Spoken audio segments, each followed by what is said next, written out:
Today I will talk about how can you use IA chat on your Fastic app. We're going to figure out the solution or know how you can do that on your app.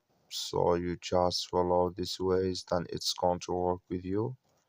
So all you have to do, so you just go down here, you click here on AI chat here or chat, just click on it here.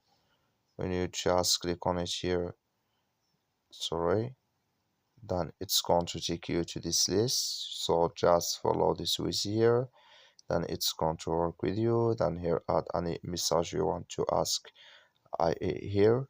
So when you just add here any message, click in this sign, so then it's going to answer for you on your app. So that's all you have to do. I wish now you I get it. That's all.